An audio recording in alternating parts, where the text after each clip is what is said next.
beautiful little cottage. And really this is what the village consists of. That's the pub, the White Thorn.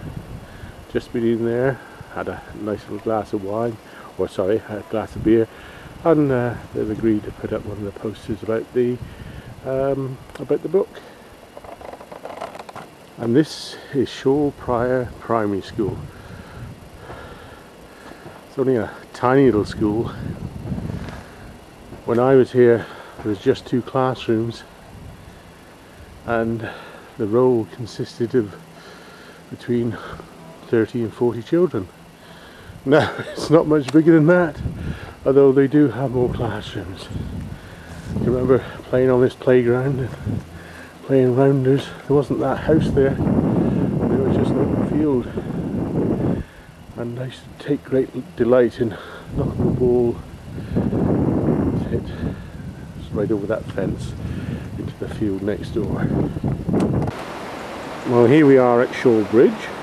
This is the start of the walk I had every morning to go to school. It's all uphill from there, about a mile to school.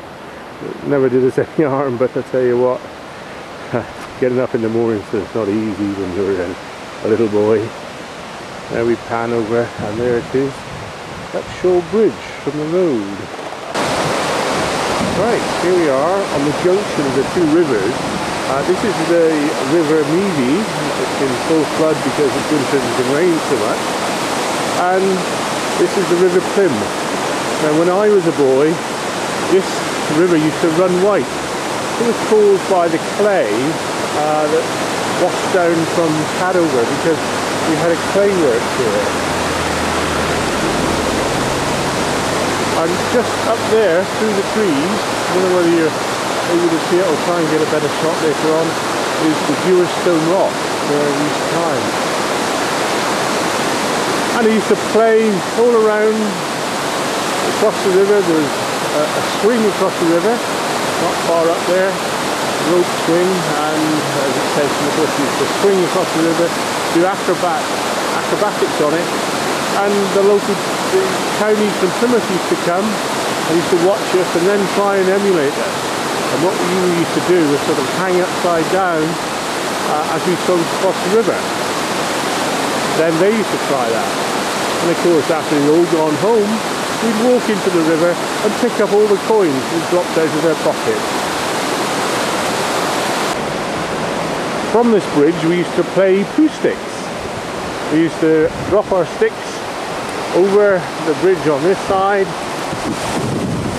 and then go across the other side of the bridge, and whoever came out first was to win. Of course, in those days we didn't know about being called poo sticks. It was just a game we played. I used to come fishing here. We never caught very much, but occasionally I would catch an eel under the rocks in the water there.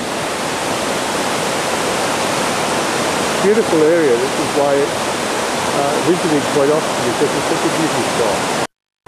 To walk through these woods to where we lived.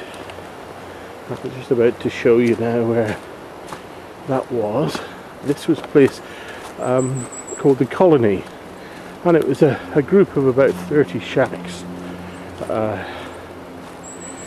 built during World War II by business people for their families to come to during the Blitz of Plymouth.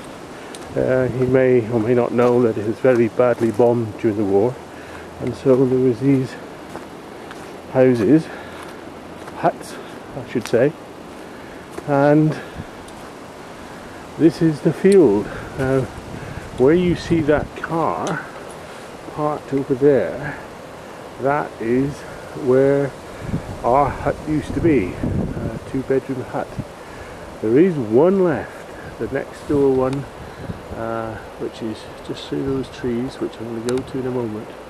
But Mrs. Faulkner lived when I was here and when I left in 1949, and she still lives here. She's in her 80s. I'm hoping that she's going to be at home, but I don't know because I didn't give advance warning. I used to play in this field. I can remember riding a bike over that rock. I remember standing just in front of it with a great big snowball. There was a photograph of me with it. You wouldn't believe it now, but there was huts dotted round all the way round here. Completely different. What happened was they were pulled down as people left. This actually is a scout hut.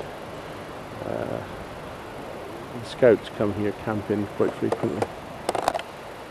Mrs. Faulkner was the first person to have television, or the first television I saw anyway. It was operated with a petrol generator, and I used to start it up sometimes. I see they still got television. They've got a satellite aerial here. I've spoken to her son Eddie, gave them a copy of the book of course because I've mentioned them in the book. There's no electricity, no gas. There is running water now, which we didn't have in our day. The water is actually piped in now through a pipe. But when I lived here, the pipe was a stand pipe just at the end of the field there, and we used to collect water in a bucket. The signpost, I'm going along to Bickley now, and Roborough. We used to walk to Roborough because we very often missed the train from Shaw. My mum and I can remember many a time walking it and thumbing the lift. Of course, in those days there weren't many cars, but those that were usually used to stop. It's the road to Goodameevy, and there we've got old Farmer Elford's farmhouse. I used to work here sometimes. I can remember in this yard there was a big circular saw, and it was operated with a tractor. There was no guard on the saw, and we'd saw in logs. Gosh, I'd never get away with it these days. What a difference. And you see this hut. This hut has been standing goodness knows how long. 40 odd years. I can remember the coronation celebrations being held in that.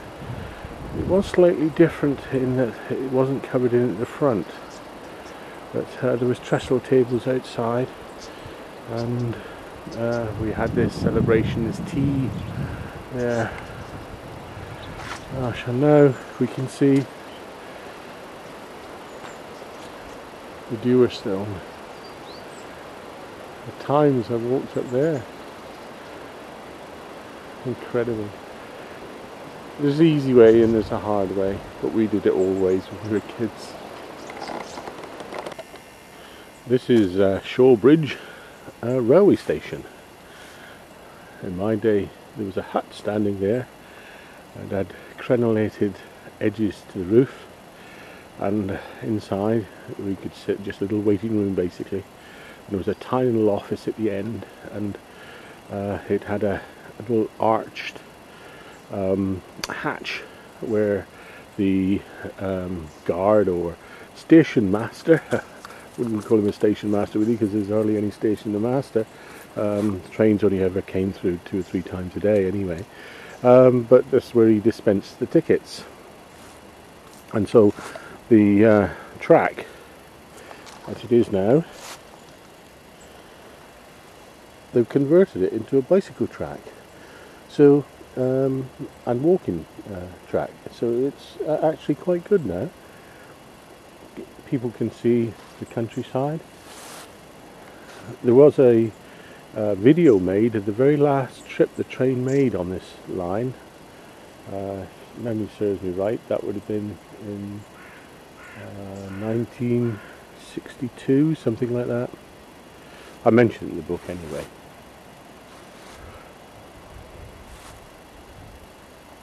So there we go.